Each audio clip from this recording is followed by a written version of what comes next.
오늘의 10분 말씀. 여호수아 3장입니다.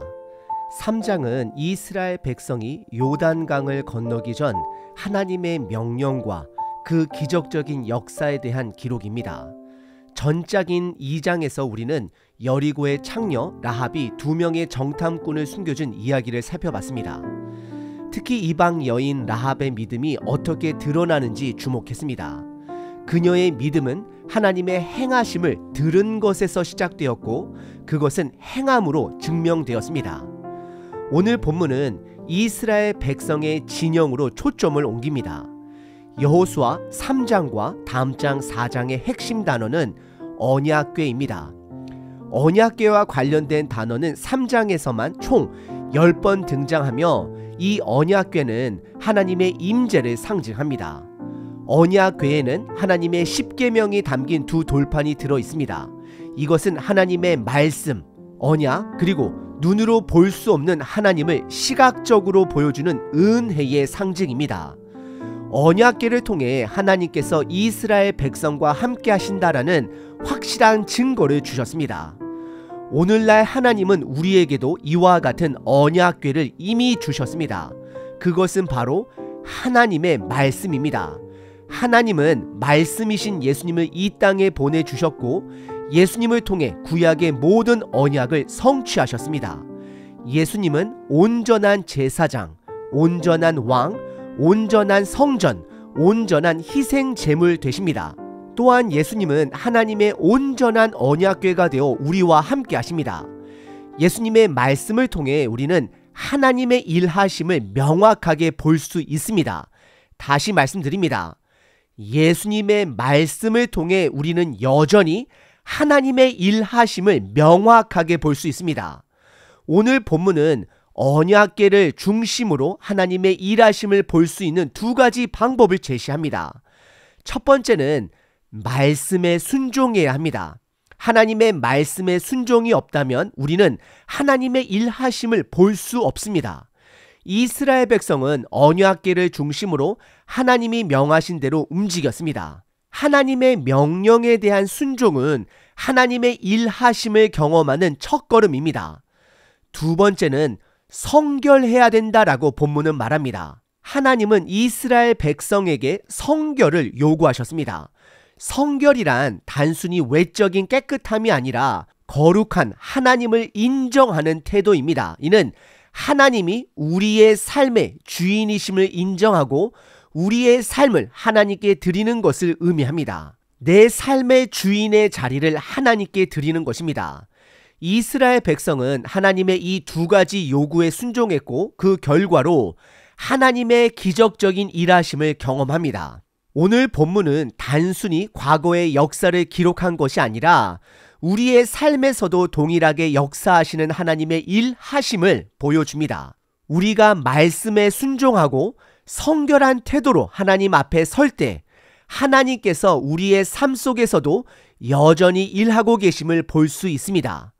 여호수아 3장을 통해 우리 또한 하나님의 놀라운 역사를 경험하기를 간절히 소망합니다. 오늘 본문은 크게 2 부분으로 나눌 수 있습니다. 첫 번째는 요단강을 건널 준비이고 2 번째는 순종으로 요단강을 건너는 장면입니다. 여호수아 3장은 하나님께서 이스라엘 백성의 삶 속에서 어떻게 일하시는지 보여주는 중요한 본문입니다. 첫 번째 부분은 요단강을 건널 준비입니다. 1절부터 13절입니다. 1절에 보시면 여호수아가 아침에 일찍 일어나서 라는 말로 시작이 됩니다. 특별히 또라는 연결 단어는 2장에서 하나님의 2명의 정탐꾼을 통해 이스라엘 백성에게 승리를 확신시켜 주셨음을 떠올리게 합니다. 이 단어는 하나님께서 계속 일하고 있는 것을 기대하게 합니다. 여호수아가 일찍 일어난 것은 하나님의 명령에 대한 기대와 순종의 표현입니다.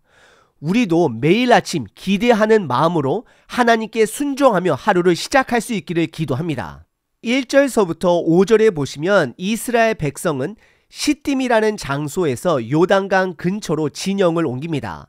여호수아는 2가지 중요한 명령을 내립니다. 3절과 4절에 보시면 언약궤를 따르라 라고 명령합니다. 언약궤를 중심으로 한 이 명령은 두 가지 의미를 가집니다. 첫 번째, 하나님의 거룩함을 강조합니다. 약 2000규빅, 1km의 거리를 두고 따르게 함으로써 백성이 하나님의 거룩함과 주권을 인식하도록 했습니다. 둘째, 모든 백성이 언약궤를 보게 하기 위해서입니다. 언약궤를 맨 제사장들과 거리를 두게 함으로써 뒤따르는 모든 백성이 다 함께 하나님의 임재를 상징하는 언약궤를 볼 수 있도록 하기 위함입니다. 그리고 두 번째 명령은 5절에 보시면 성결하라입니다. 여호수아는 백성들에게 성결을 요구합니다. 이는 몸과 옷을 깨끗이 씻고 죄를 고백하며 성적인 관계를 자제하는 것을 포함합니다. 이 행위는 하나님께서 거룩하시며 그분을 따르는 백성도 구별된 태도를 가져야 함을 의미합니다. 그리고 이어지는 6절서부터 8절에 제사장들의 역할과 하나님의 명령이 등장합니다. 여호수아는 제사장들에게 언약궤를 메고 백성들 앞에서 먼저 가라고 명령합니다. 7절에서 하나님은 여호수아를 지도자로 세우셨음을 다시 한번 그에게 상기시키시고 그를 통해 하나님의 놀라운 일을 나타내시겠다라고 약속해 주십니다.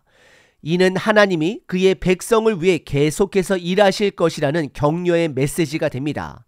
그리고 이어지는 9절서부터 13절은 하나님의 약속과 그것을 전달하는 여호수아의 선언입니다. 여호수아는 백성들에게 하나님의 말씀을 듣고 순종하라라고 명령합니다. 그는 가나안 땅의 7 족속, 가나안 사람, 헷 사람, 히윗 사람, 브리스 사람, 기르가스 사람, 아모리 사람, 여부수 사람을 언급하며 하나님께서 이들을 물리치고 그 땅을 이스라엘에게 주실 것임을 선언합니다. 또한 제사장들이 요단강에 발을 담그면, 즉 먼저 순종하면 흐르던 물이 멈추게 될 것이다 라고 믿음으로 선포합니다. 그리고 두 번째 본문은 순종으로 요단강을 건너는 이스라엘 백성들입니다. 14절서부터 17절입니다. 먼저 14절과 15절에 보시면 요단강의 상태와 제사장들의 순종을 보여줍니다.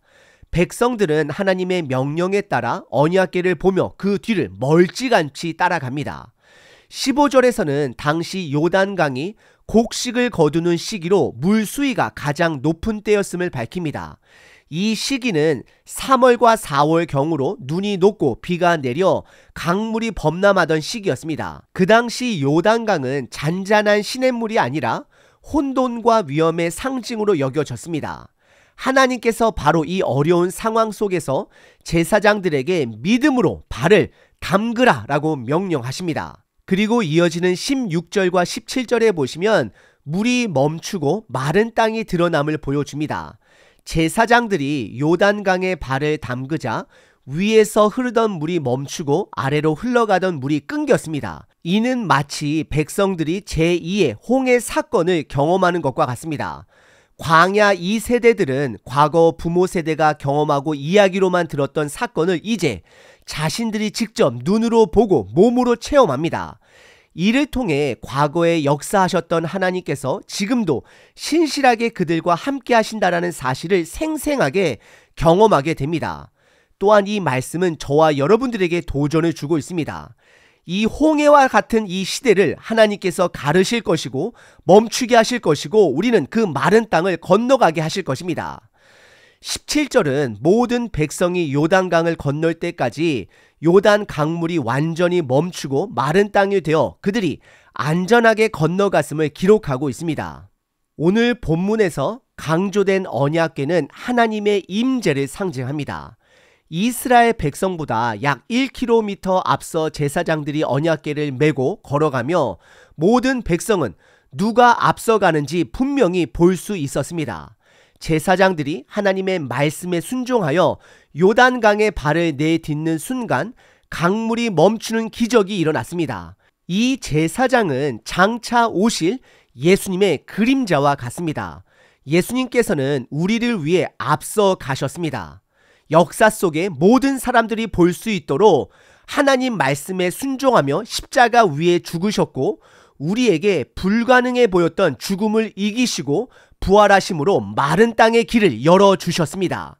이제 예수님은 우리에게 함께 그 강물을 건너가자고 초청하고 계십니다. 하나님은 오늘날도 우리 믿는 자들을 통해 세상에 하나님의 일하심을 드러내기를 원하시며 우리에게 큰 기대를 가지고 계십니다.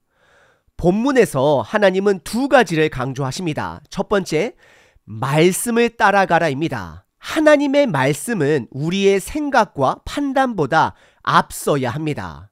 하루를 시작할 때 말씀을 먼저 묵상하며 우리의 삶을 그 말씀에 맡겨야 합니다.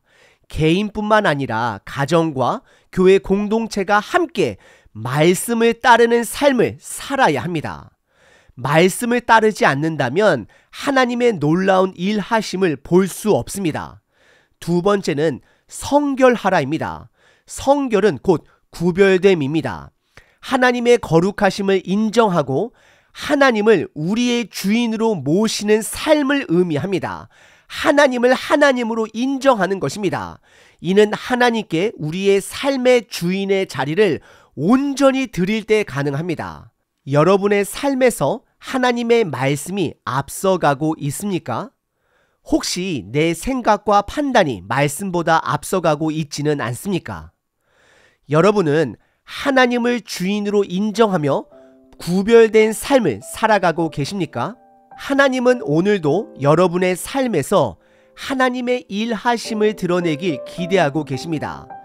말씀을 따라가고 구별된 성결한 태도로 하나님께 나아가십시오. 그럴 때 비로소 하나님의 일하심을 경험하며 그의 놀라운 은혜와 능력을 보게 될 것입니다. 하나님은 지금도 여러분의 삶을 통해 일하길 원하십니다. 요한복음 8장 12절 예수께서 또 말씀하여 이르시되 나는 세상의 빛이니 나를 따르는 자는 어둠에 다니지 아니하고 생명의 빛을 얻으니라. 사랑의 하나님, 오늘도 귀한 말씀을 통해 우리의 삶을 인도해 주심에 감사드립니다. 하나님, 우리의 생각과 판단보다 말씀이 먼저 앞서가는 삶을 살게 하여 주옵소서. 매일의 삶 속에서 말씀을 따라가며 그 길에서 주님의 일하심을 경험하게 하옵소서. 또한 주님이 명령하신 대로 순종하는 삶을 살게 하시고 우리의 삶 속에서 주님의 뜻을 이루어드리는 도구가 되게 하옵소서. 마지막으로 우리의 삶이 주님께 구별된 성결한 삶이 되게 하시고 우리의 태도와 행동이 주님의 거룩함을 드러내는 증거가 되게 하여 주옵소서. 오늘도 우리를 통해 하나님의 놀라운 일하심이 나타나길 간구하며 우리의 주인 되신 예수 그리스도의 이름으로 기도드립니다. 아멘. 항상 기뻐하라. 쉬지 말고 기도하라. 범사에 감사하라.